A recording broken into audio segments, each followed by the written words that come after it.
sides to choose, just truth to speak. We lift the voices they try to keep weak. From indie halls to the bright lit stage. Every fan, every fight, every era, every age. This ain't war, it's a brotherhood, a safe space for all, like it always should. No gatekeeping, no divide. We stand together with pride worldwide. This is for the dreamers, rebels and crew, for the fans in the back and the diehards too. Break the chains, let the passion ring. We're calling out hate in the squared off ring. Kicking out at 2, where the love runs deep and the fight stays true. Kicking out at 2, no tribal lines, just respect me and you.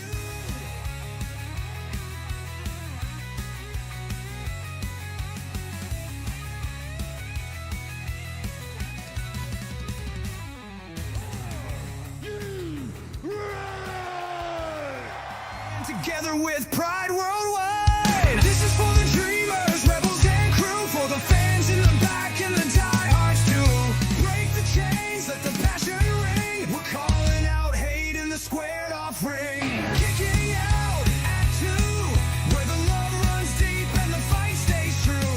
Kicking out at 2, no tribal lines, just respect me and you.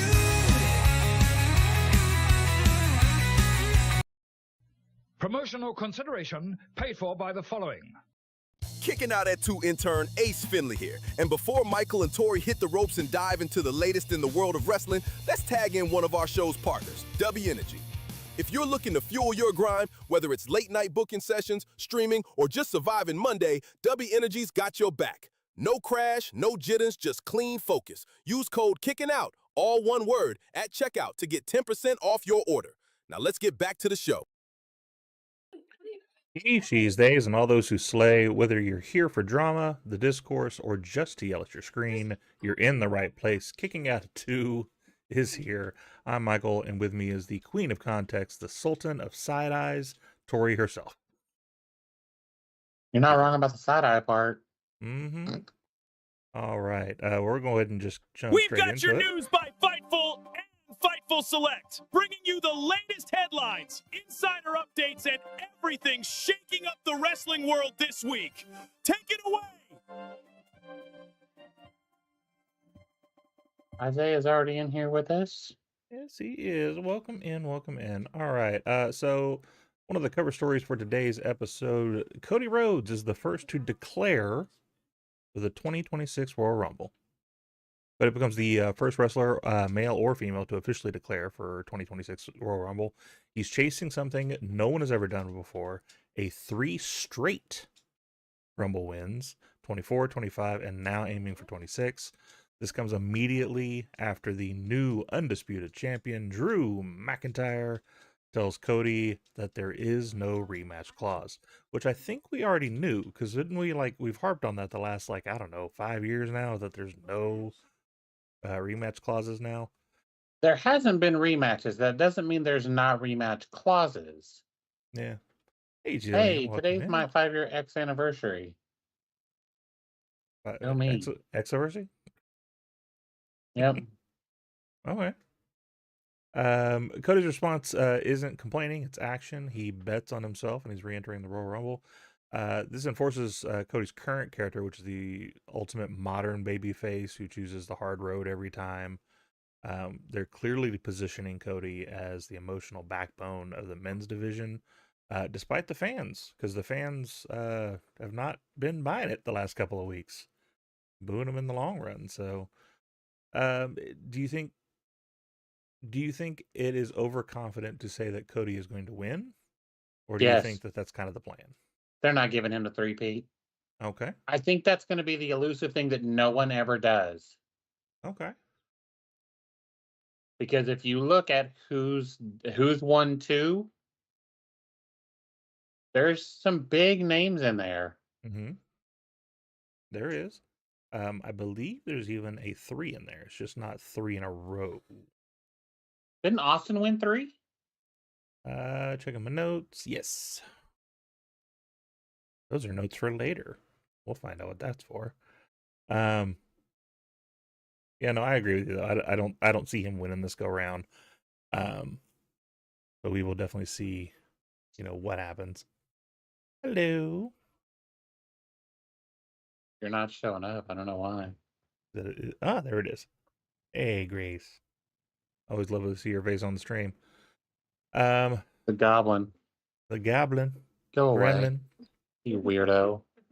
Raw on Netflix quietly adjusts the topic. WWE is reducing ad breaks after viewer complaints. Since Raw's moved to Netflix in 2025, heavy ad load has been one of the biggest complaints of what's going on. WrestleVotes Radio reports that Raw has reduced breaks from 12 to 10 per episode. Ooh, big loss. Starting this past week. No word yet if I'm ads sorry. are... Wait, hang on. It started this last Monday? Mhm. There were still too fucking many. Morgan, that's solid. I'll take that. Well done, ma'am. Yep.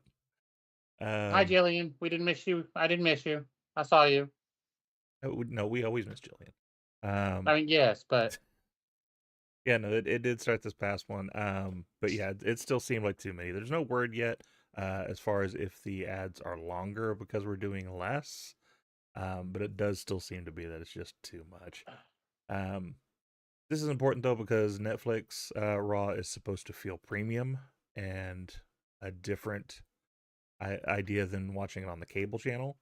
And so Raw feels mid. There's nothing they've done that makes it feel special. It's still mid. I don't disagree. Hey, Lady Alpha, everybody's rolling in. Bobby's here Look too. at that. Welcome in, everybody. If this sticks, it's a rare example of like real-time fan feedback, though, shaping WWE production. Whether it's a couple shaved off or not, at least they did something based on the fan backlash to it. In case you haven't seen it, on the latest Unreal, there's also one of the real-life examples in Unreal this season, talking about the R-Truth situation, which is a very interesting thing that we might talk about later just as a fun little topic. Okay. Because it's very interesting that we decided to show that on national television. There is nothing about that whole thing that was good. There's nothing. But I think I already know your answer to this. Is this a genuine fix or is this WWE just doing damage control? Damage control. Yeah, just trying to tweak things Poorly, here might and I add, but damage control. Poorly damage control. Just about as good as the damage control breakup that happened. The WWE. I will say, I'm happy to see Daria Ray back on my screen. I don't know if you were getting to it, but that was not part of my stuff this week. I figured if we wanted to talk a little bit about the TNA premiere, then we could talk about that. But nothing written as far as the topic itself. Yes, very much a happy Tuesday. WWE's Biography series, I don't know if you remember that. A&E's had like two major things that they were doing. They were doing biographies and rivalries. The biographies is coming back officially. WrestleVotes Radio confirmed that at least 8 new episodes of WWE Biography is coming. CM Punk is rumored to be among the subjects, already enough to spark discourse. Because if we're going to talk about his biography, what exactly are we going to get into? What are we going to talk about? Because those have usually been pretty poignant in talking about things, even if it's not normal things WWE talks about. If A&E is the one doing this, it's possible they'll mention his year or two in AEW. If it's the WWE doing this, absolutely not. Yeah, it's kind of it'll be interesting to see where we go from this, because the last season they got into some stuff that WWE would not normally talk about. So I'm interested to see if we're going to keep that strategy, because that's the thing we want to know. We want to know the stuff that we didn't get to see, things we didn't get to know. Did you say we're going to get to R-Truth? Are we doing this now or later? I mean, we can talk about R-Truth now if you want to. We can take a little break from the news here. So yeah, on Monday Night Raw, and I think even on SmackDown, as a promo for the Unreal season, which I'm already 5 episodes in. It's pretty good this season. I haven't watched it. It's a fun little thing. Like I think we're about 60% kayfabe, 40% real. give or take, because some of it seems very, very scripted and like they are showing us what they want us to see. But one of the promos that they talked about was the R-Truth situation of him coming back. There was an entire episode about it. They did an entire episode about being stupid? Wow. The main conversation started off with them talking about him doing the Ron Cena stuff, and coming out there, in the press conference and getting AA through the table, all of that stuff. So that was the start of it. And then they just kind of divulged from there. A little bit was talked about Trinity in the same breath, because they talked about the people being unhappy of where they are, because that's what they're pushing it on, is that the reason that they weren't going to re-sign R-Truth is because they weren't happy with the number, because obviously he's getting up in the age, he's getting out there less. So rather than saying, hey, we should renegotiate this, they just kind of went, we're not going to renew you. Well, in R-Truth's brain, in that phone call, he was being released. So that's why he immediately went out with that tweet saying, hey, I'm sorry to be the bearer of bad news, but I'm not getting re-signed. Sorry about you. Have a nice one. Even so much as texting almost right after that, Brian James, who is one of his best friends in the business, there's a nice emotional moment with R-Truth talking about Brian, because Brian saved him, essentially, because he was done with wrestling. He was going to go back to his old life and stop until BG saw him and went like, no, you give me 2 months and you'll be on TV with me. And sure enough, about 2 months after that conversation, that's when Kate Quick showed up. But yeah, they decided to do a promo on Raw about that, and it's like a middle section of it, of Triple H basically saying like, look, he was always under contract. He was never not employed by us.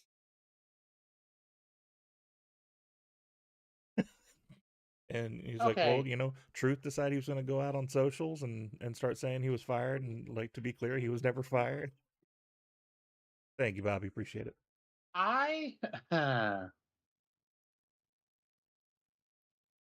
I saw, okay, I have not. Oh, there's Morgan. Come on, let's be fair. It's nothing special right now. Is discharge a bad name? Don't do that. There was nothing about them showing that made the company look good. Not a thing. Truth had every reason to feel like he was done. Fired, released, call it whatever you want to. It's all basically the same thing, except for unemployment reasons. But in that world, you're getting released, you're not getting renewed, you're fired. Pretty much the same thing. Yeah, it's kind of all the same statement, just different ways to say it. That's why, like, I immediately put on my tinfoil hat, and I'm like, there's got to be a reason that we put this front and center. Like, you have all the other episodes you could have pulled from, the Chelsea Green stuff, the Seth Rollins stuff, all of that. You picked the one, which makes it seem like you were an idiot, and he went off script. Like, there's got to be a reason we picked this clip. It's not just because they're stupid. It's the fact that you see it as we're not getting value. I'm sorry, have you heard the crowd react every time that man walks through the curtain? It doesn't matter what the set, it doesn't matter what he's doing, it doesn't matter what the bid is. Mm-hmm. There's an amazing crowd reaction for R-Truth every time he comes out. Well, and especially in that moment, because we're talking about he did the match with Cena, and the next day he got the notice saying you're not being renewed. So it's like you just had him face the biggest name in your business, who is retiring tour on his way out, and we're just going to let that go. 100% did. You're not wrong, Jillian. It made them look cruel. Like they're like, well, you're not going to talk to us, so we're not going to talk to you.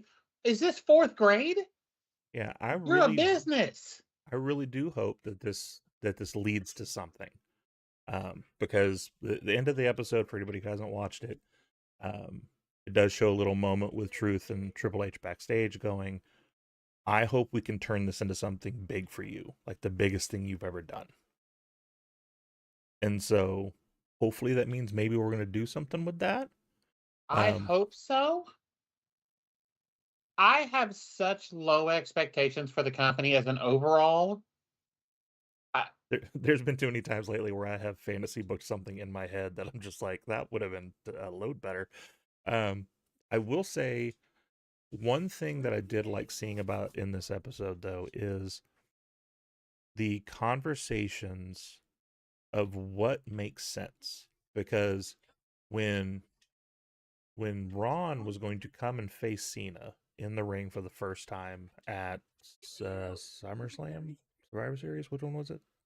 SummerSlam, right? Think. Yeah, that sounds right. Or no. It was Saturday Night's Main Event. That's what it was.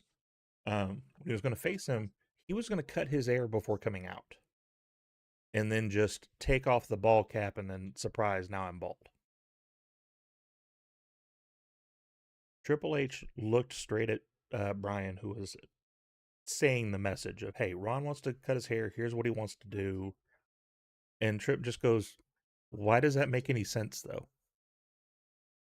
Like, so he takes his cap off and, oh, he cut his hair?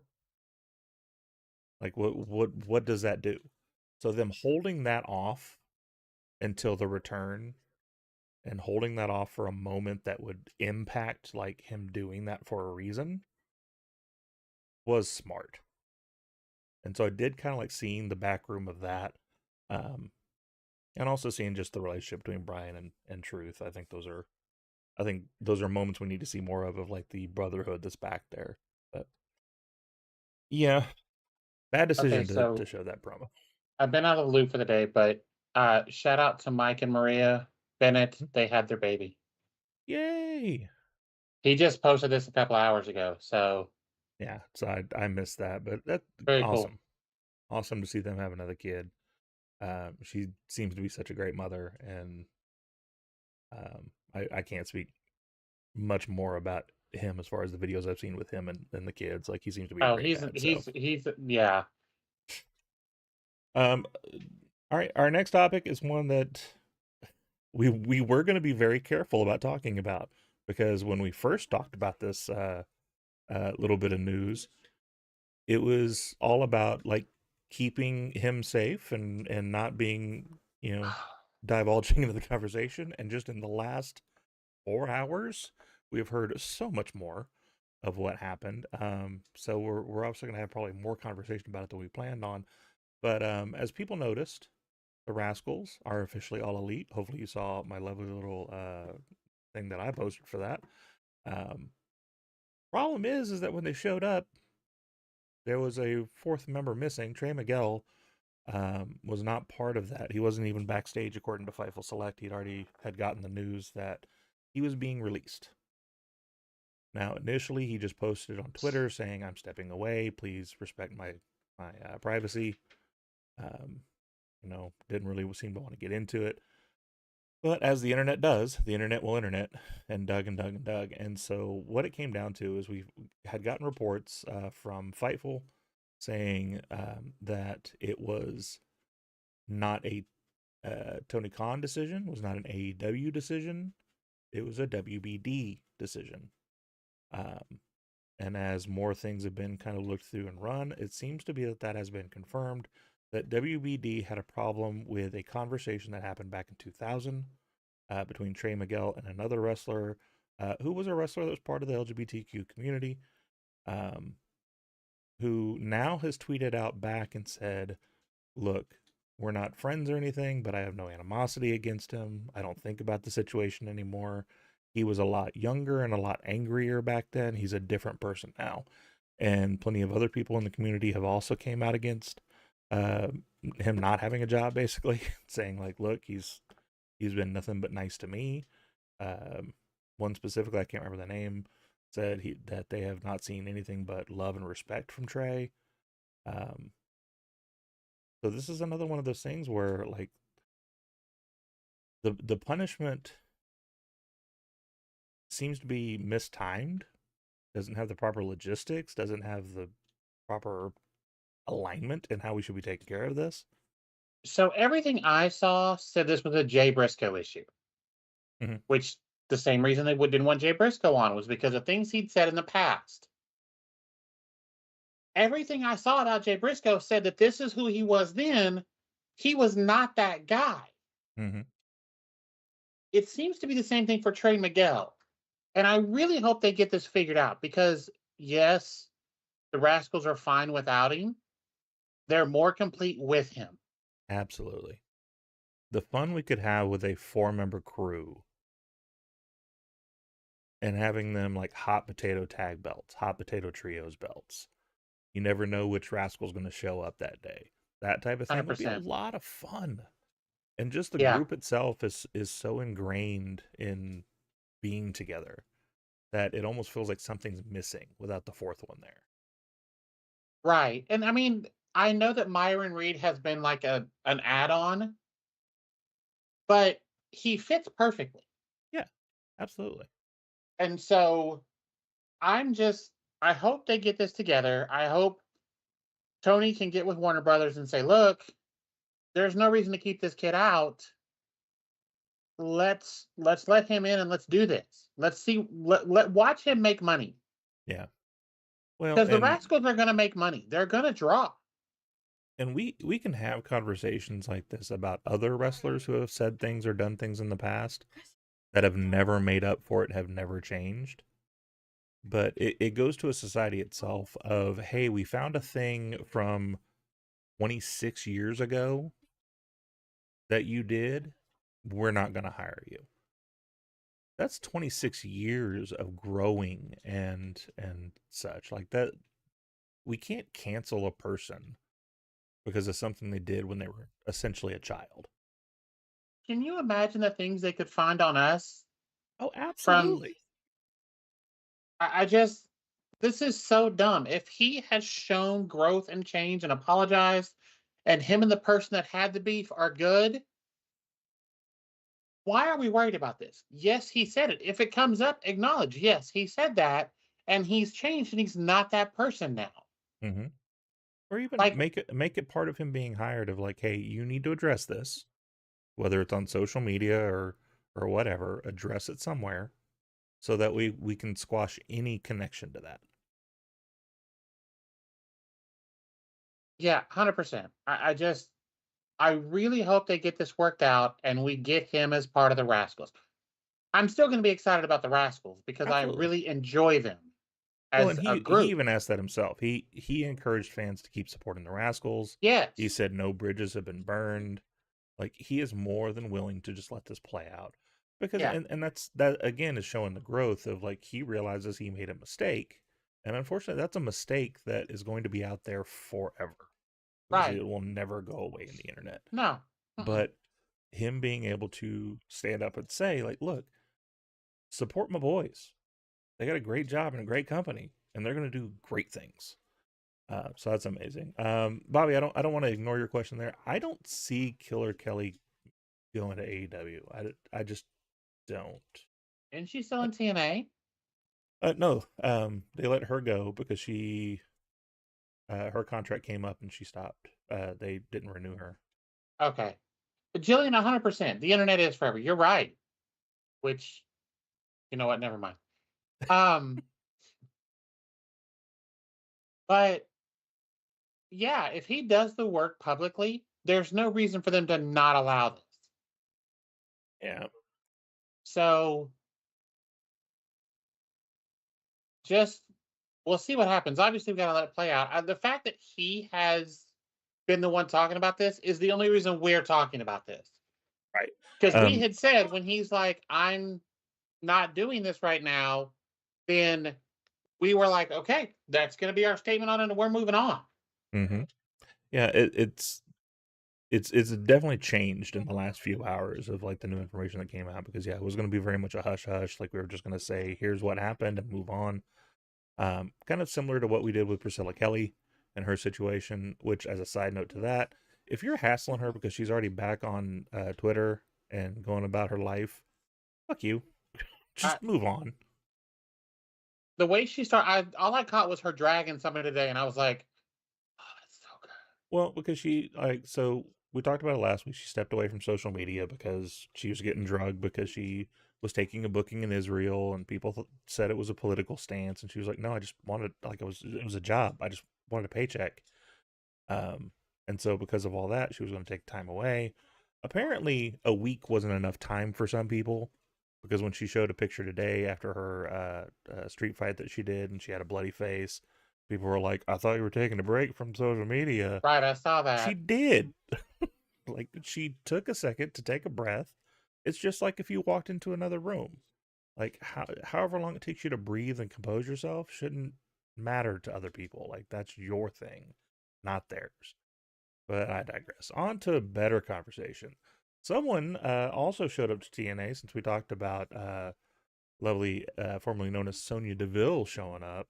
We also had Elayna Black I'm showing so up, excited about that.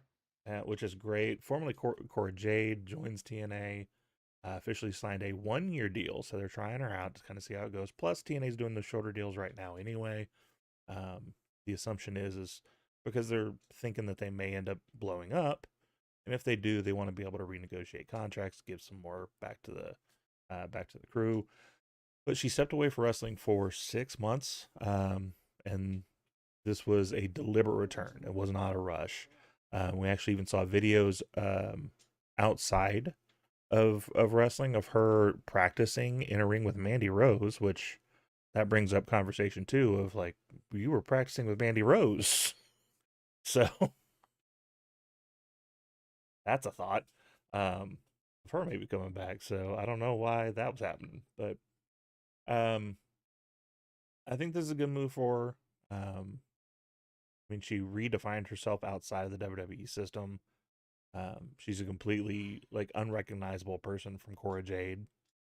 So I think this is a good like reset for her. Plus it's kind of a low pressure environment. Like, I don't mean that to disregard TNA and what they do at all, but they are not AEW, they're not WWE. They're a little more under the radar. So it's a good place to kind of ease back in, I think. How do you feel about her popping up? I'm happy about it. First of all, she said she was taking a break. Good for her. It looks like she was ready to come back. Good for her. I'm excited about it. I think we both know how much I love Daria. I was a big fan of Sonya Deville. I'm a big fan of her in the new position. The promo with her and Santino was fantastic. And herself With calling her the Savage. suit is kind of cool. I like that. Shut up, I'm talking is what the letters stand for, which is amazing. I'm a big fan of it. I definitely think it's gonna be good for the company. Of course, they're going to get you're just bringing in ex-WWE people. That's gonna be a thing. Mm-hmm. But they're the biggest company in the world. It doesn't really matter who you are. Unless you are doing nothing but signing independent talent, you're going to have ex-WWE people. There's nothing you can do about it. There are If you still want to be people to fair, this day. AEW started with ex-WWE people. Yeah, there are still people to this day that have went to other companies and have come back and they're into the prominence, and they're still called former WWE talent because that's the big game. So Leon Slater answered Carmelo's open challenge on SmackDown. That's something we'll see here soon. Initially rumored as part of a trade involving a certain AJ Styles, but we have found out now that that's not the case. Slater's TNA bookings. What? Okay, so I saw Impact today, not Thursday. Mm-hmm. I saw Raw yesterday. I think AJ loses to Gunther. And goes to TNA? Does his last year in TNA. That would be cool. Think about what talent TNA could get out of that with AJ and what the WWE could do with that. I mean, that's a good call. Seeing this in the order I saw it, everything made more sense because I'm like, there's no chance he loses it to Gunther in January. Yeah, the timing of it was what really got me. Is like, we're having this match now. Do Yeah. we have him win, and then like Gunther's got to get that win back at some point, or like how do we do that? But yeah, no, it seems right now that Slater's going to be staying in TNA. The reason why rumors started throwing around about this, because immediately people were talking about the fact that Slater was pulled from the TNA bookings because they had to say on TV last minute that he wasn't going to be able to be there for the show. This was due to visa issues. He was in the UK. WWE was doing their stuff in the UK. It just made perfect sense of, why don't we let the kid show up on our show, because we're already here, and that would be a cool surprise for everybody. So aside from Joe Hendry, him kind of being the first one to be a crossover person of this TNA thing to the main roster is kind of cool. It's good for that kid. Oh no, if he goes, he doesn't win the X Division title. He wins the world title. He goes out holding the world title or putting somebody over like Mustafa Ali. So here's the way I could see a little bit of what Isaiah's saying, is because what is the X Division title? It's AJ. Well, not only that, but it's also they've had it for years now. It's the Plan B. And so he goes in and he goes, then, I've got to earn my way back up. I'm going to win my title back, which was the X Division title. Wins that, cashes it in to go for the world title. That way he just kind of runs it back. But either way, though, I do think he's going to show up back in TNA, whether or not it is a full-time gig. I definitely don't think it's just going to be that little spot of him showing up and going, I built this place. No, you option C, thank you. I was thinking about a different thing. I used that a lot in high school. This is a rare example, though, of cooperation without panic or politics, because we have a situation now where a bad thing happened because of the visas. WWE steps in and goes, hey, let's use the kid. That way he kind of stays prominent. Plus, they seem to like the kid. They had him tag with Javon all those times, and had them go for a run for the tag titles at one point, just to see if they could get a good bigger pop. Excuse me. And so absolutely, I think that's something great for them. I think he will. I think he will get a singles match absolutely this year in TNA, Bobby. If they have him lose to Gunther, I 100% think he shows up. Yeah. I think he goes, He's I'm not done retired in WWE. if he hung up there. Yeah, him going out in his last match being in TNA is a huge deal. Ooh, what if he uses that, though, to get back the win from Gunther?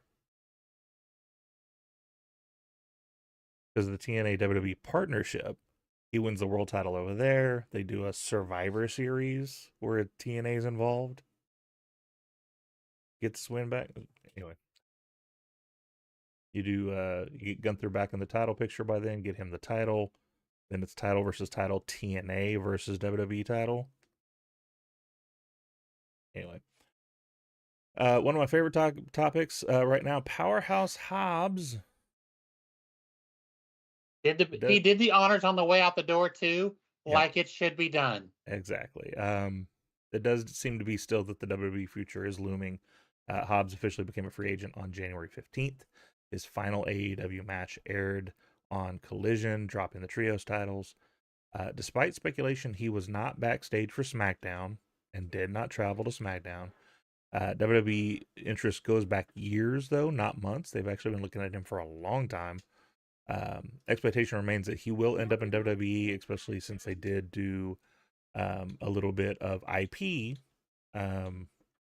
trying to save some IP they're going. That Big name is Willie horrible. style. That name is so bad. It is so It bad. It is not 1997. Knock it off. I hope that the only reason we're trying to get that copyright is for t-shirts. I hope he doesn't come out there saying Big Willie style, because that's horrible. My first thing is, if you're bringing him in, first of all, apparently he is not going to NXT. He's going straight to the main roster, which is fine. Mhm. I'm putting him with the Vision. He needs a mouthpiece. I have an idea for him. I don't know how great it is. My other thought is he takes out Grayson Waller and they make him the third for the New Day. Because there's so much Big E vibes that come off of him. And I know Big E loves that kid too, so like I'm sure he would have no issues with that. Oh God, that's what they're gonna do. Big Willie. Oh, good God. I think you just cracked it. That makes perfect sense now. Oh, good Lord. I hate when we accidentally fall into stuff like that. We have some couple things in the I chat did see here. that Dominik Mysterio became the AEW champion. That's fucking hilarious. Yeah. That's what you get for using shitty AI. Yeah, absolutely.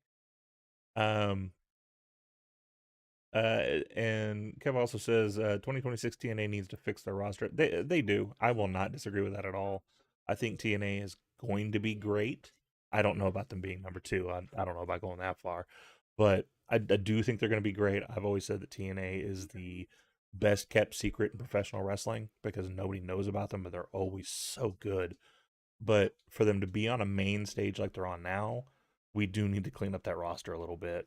We've got too many of the older folks that were mid to low card in bigger companies that just are not marquee when I think about marquee names. Okay, so I watched it on stream, which I guess is from either TNA Plus or AMC Plus. This whole have a camera on the arena with nothing happening and no one talking is horrible. Yeah. I'm like, is this, first of all, the production was terrible. This was your first show on AMC and you had AJ's name pop up before his music hits and then he comes out before the music hits again? Mm-hmm. How does this happen? Yeah, it's a little crazy. It's obvious that WWE did not produce this. It's obvious some guy in his basement produced this. Yeah, it was rough, especially for the first one on HBO Max. There should have been a little more cleanliness on it, which I do want to point out because a couple of the bigger old heads in the wrestling community have been dogging on TNA and people that are WWE adjacent by them not saying things bad about the TNA thing. No, Eric Bischoff dog walked them about the production because he was saying that the production was horrible too.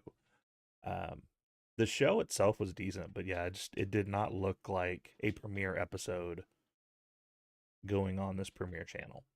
It seemed like TNA, like TNA's always been, which is kind of thrown together. But anyway, to get back to the point of Hobbs though, it does feel like they're being very calculated about this because, I mean, in theory, he could have ran directly right in there and been perfectly fine, but they're obviously kind of teeing this up a little bit. Do you think that we should get Hobbs there sooner than later, or do you think we should slow burn that? Honestly, I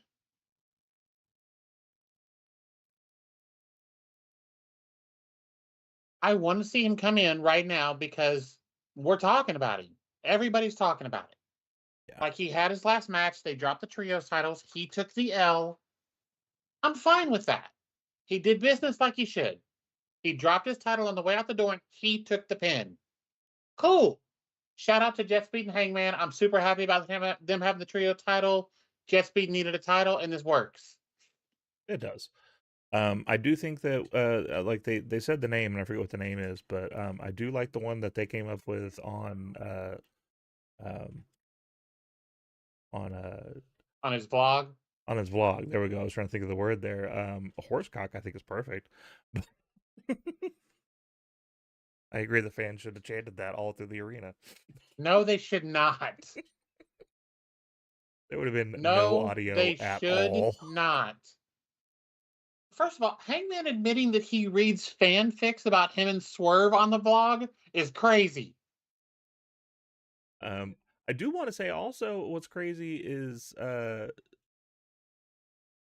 Speedball was also watching Chris Danker's stream. Nice. So great for that too. Chris Danger for those that are not associated with that. I do want to talk a little bit about AAA, and it's not about them accidentally putting an AI image of Dominik with Tom the Mysterio AEW with title. The AEW title. They did launch officially on Fox across Latin America. A huge visibility moment for them. Okay. Their first episode was pretty stacked. You had Rey Mysterio opening the show. You had the idea of Dominik looming as being part of that was kind of funny despite his injury. You had a wild trios match with Hamburger Man, Skeleton, and Iguana. You had Flamer, who retained in Reina del Reyes. Excuse me, I'm gonna screw all that up. And then you also had title. Yeah. You had Santos Escobar come back in a shocking reappearance. I which is am great. definitely interested to see what they do with that. And then you had Vikingo, who beat El Grande Americano to become #1 contender, with Omos helping him out. Did you see the clip from where he was? I did. There was a moment where Vikingo was stomping Grande Americano. Which is the move he's done forever. Yeah. He's done it to a number of people. In the corner, but like Grande's head was kind of cocked on that bottom turnbuckle. And so in English first, he talks to the ref and goes, "Hey, tell him to watch my neck." And then repeats it in Spanish because he's just making sure, "Hey, I want to make sure you heard this." But then immediately after that, gets kicked in the neck again. So I don't know what's going to happen with all that, but I know that Vikingo never hurt anyone in AEW, but I know that there were several reports of people being unhappy with working with him because he's not taking care of his ring mate. Yeah. Like, you have to take care of your opponent. Well, and I wonder if, hey, boss lady, how you doing?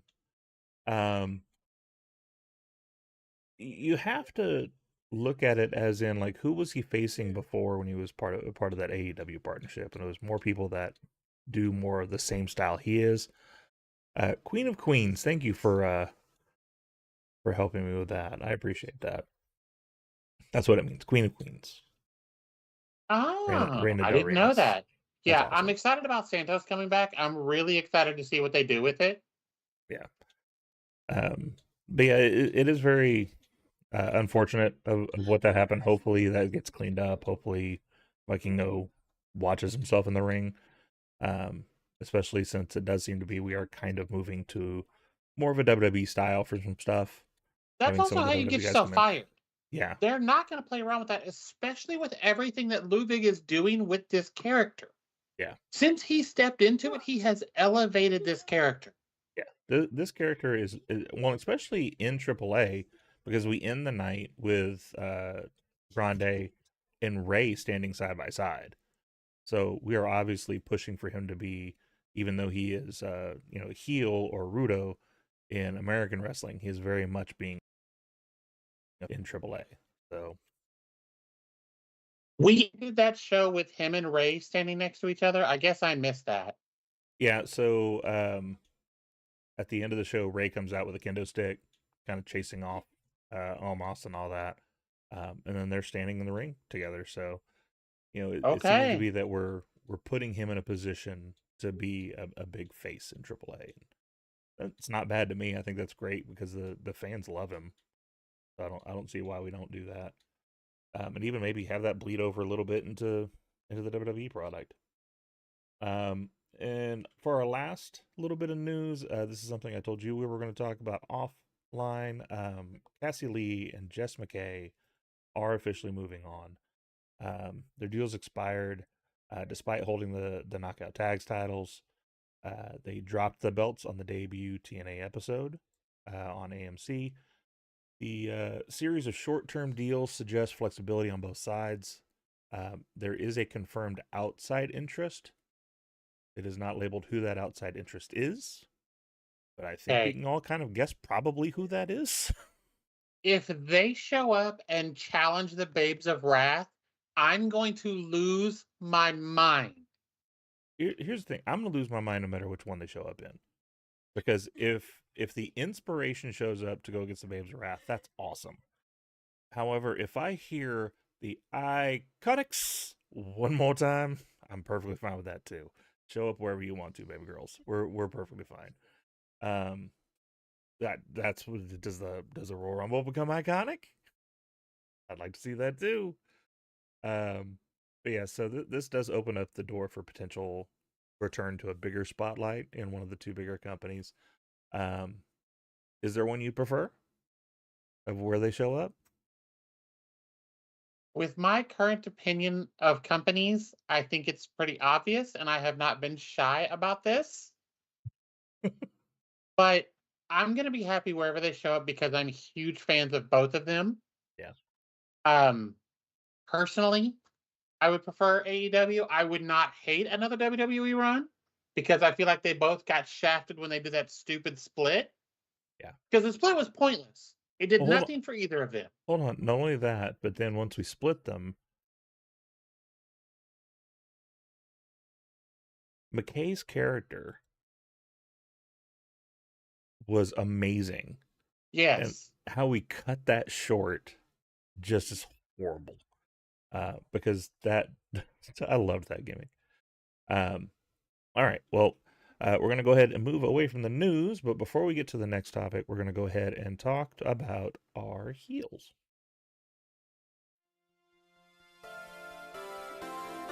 Hey, wrestling fans! If you're a woman who loves professional wrestling, you need to check out AEW Heels, the official female-focused online community from All Elite Wrestling. It's a safe space to connect with other fans, share your passion, and build friendships with women from around the world. Members get access to exclusive content, virtual events, Q&A sessions with AEW talent, ticket pre-sales, contests, giveaways, and even in-person meetups at live shows.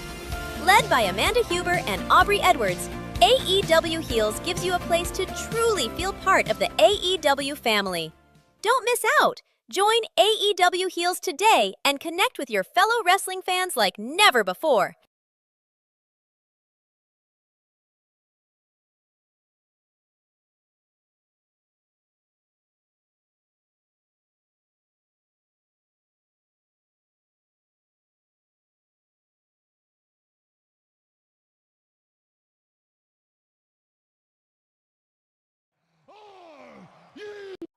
Sorry, we had a little bit of technical difficulty there behind the scenes. There we go.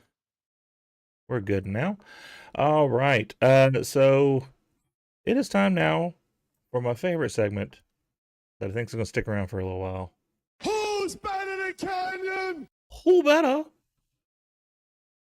So on this day in 1998, Stone Cold Steve Austin shattered the glass ceiling and the field, becoming the first man to win back-to-back Royal Rumbles, punching his ticket to WrestleMania and cementing the Austin era before it even had a name.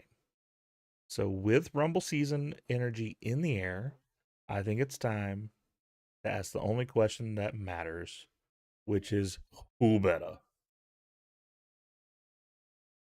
So the starting matchup, who better? And this is the hardest one I think of the entire thing, and I apologize that we're starting off this way.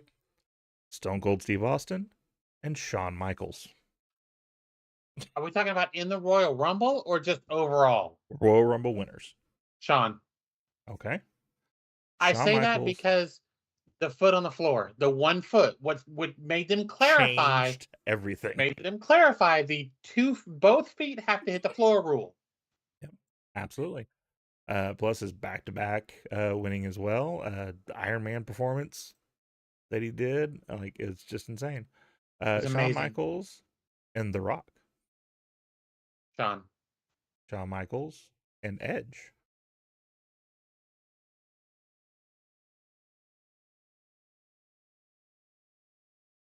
Edge's win was a surprise when it happened because we knew he was there, but we didn't think he had hit that level.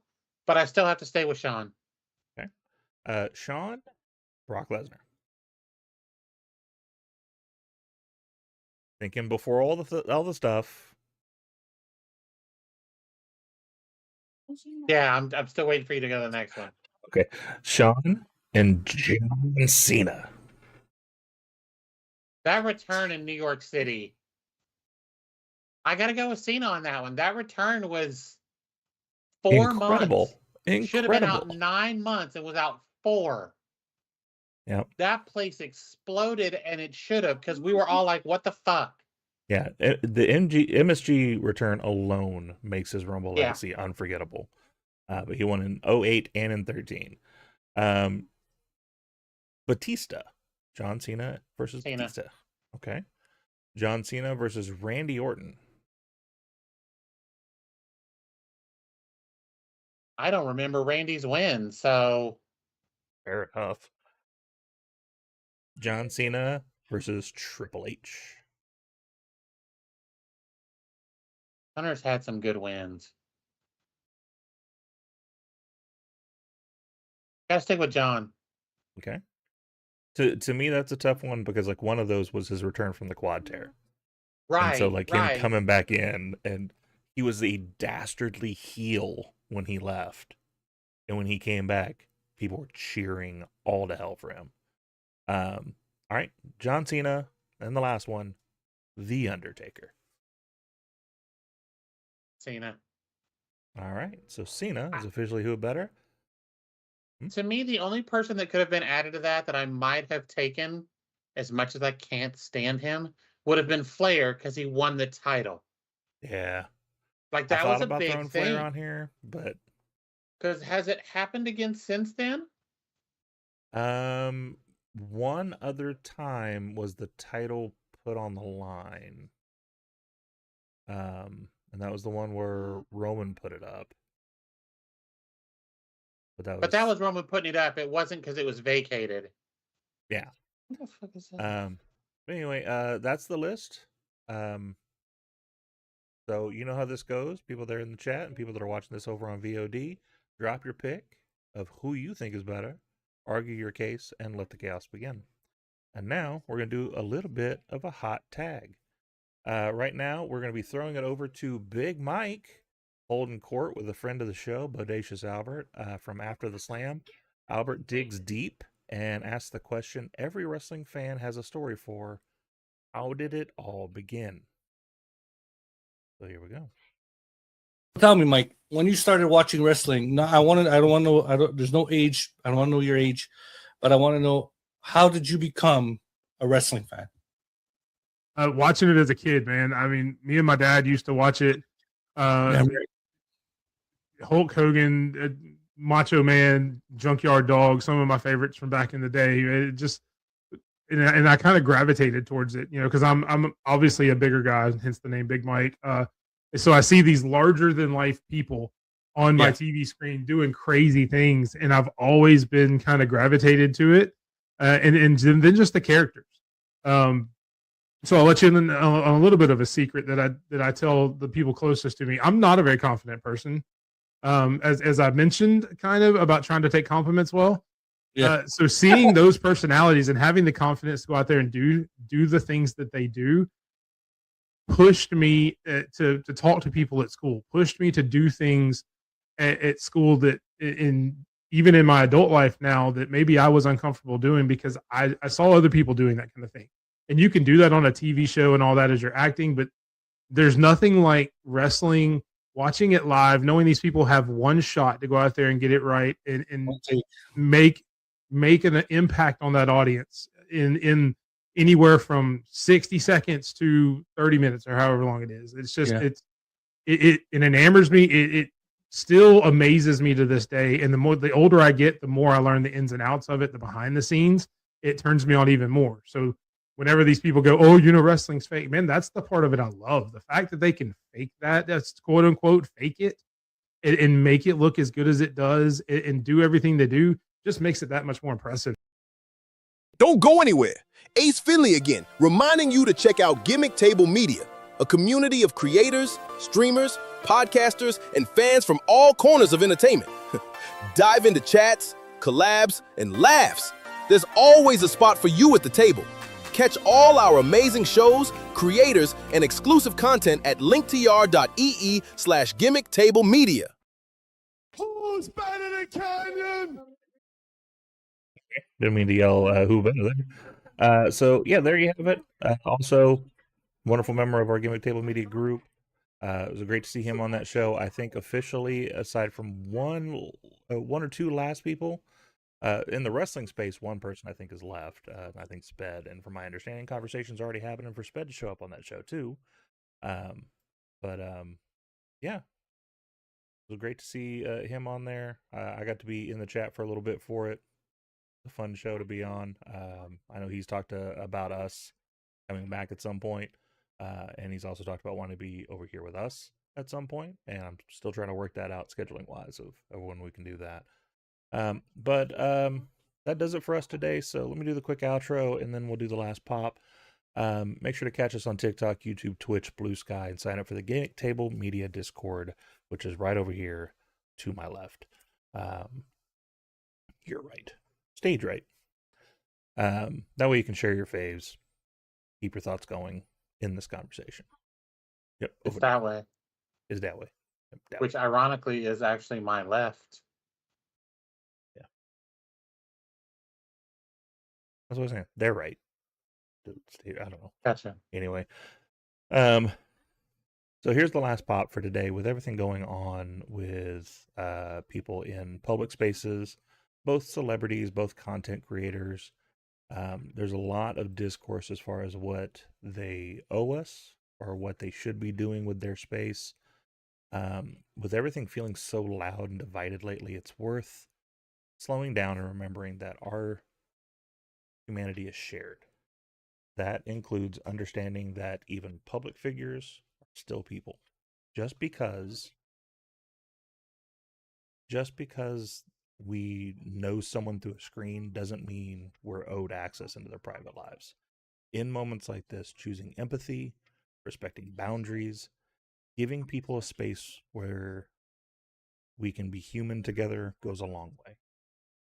Caring about each other, fans, creators, and yes, even celebrities, helps make people and helps make things a little less heavy for everyone. So in the meantime and in between time, we'll catch you on the next one. Bye, everybody. Here's the cover. Can he do it? Kick out at 2. We stand together with pride.